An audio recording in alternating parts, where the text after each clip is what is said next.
Love you. রিক্সা চালাই বলে মস্করা করেন? সত্যি বলছি, আই লাভ ইউ। এই আপনি আমার অবস্থা জানেন? আমি রিক্সা চালাই, ফুটপাতে থাকি, ঢাকা শহরে ঘুরে বেড়াই, না আছে বাড়ি ঘর, না আছে থাকার জায়গা।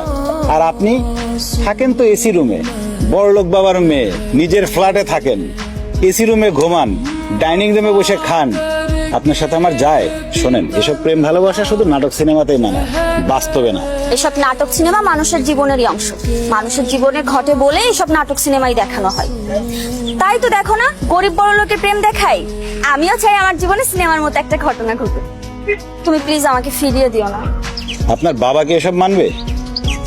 না মানলে আমরা দুজন মিলে যুদ্ধ করব, চেষ্টা করব মানানোর। তাও যদি না মানে?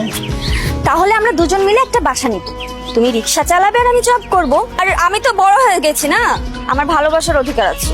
অভাবে পড়লে ভালোবাসা জানালা দিয়ে পালায় যাবে, এসব ভালোবাসা টিকবে না, বাস্তব বড় কঠিন।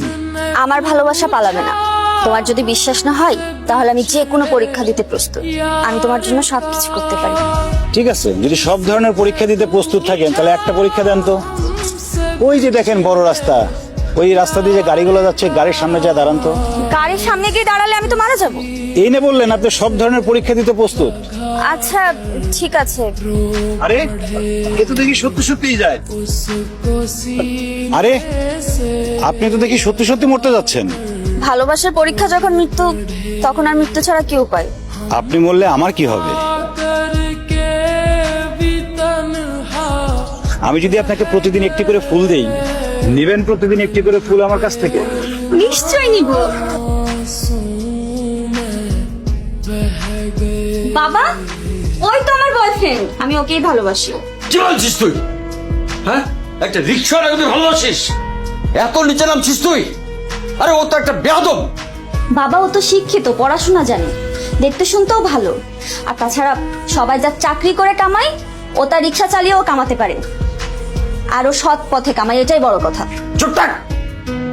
একটা রিক্সাওয়ালার সাথে প্রেম করে আবার বাপের যুক্তি দেখাস? তোর চেয়ে ওই হারামজাদের আমি খুব ভালো করে চিনি। ও একটা শিক্ষিত গাধা। শিক্ষিত গাধা বুঝিস? হ্যাঁ, যে সারা জীবন লেখাপড়া শিখছে, কিন্তু লেখাপড়া শিখে ওই সেই বোঝা বহন করে বেড়াবে আর রিক্সা চালাবে। এর বেশি সে কিছুই করতে পারবে না।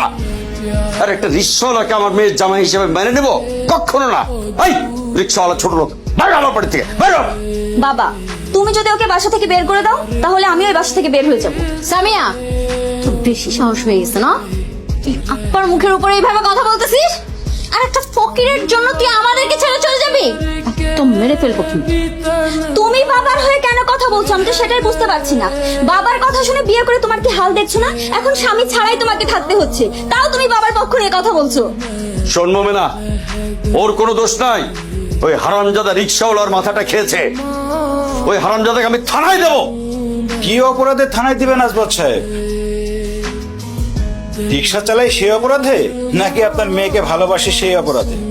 দুইটার একটাও কিন্তু অপরাধ না। আমাদের দুইজনের বয়সে 18 বছর পার করছে, আমরা কিন্তু সব বুঝি, দুইজনই সাবালক। আর আপনি আমারে থানায় দিবেন কি? আমি চাইলে আপনাকে আমি থানায় দিতে পারি।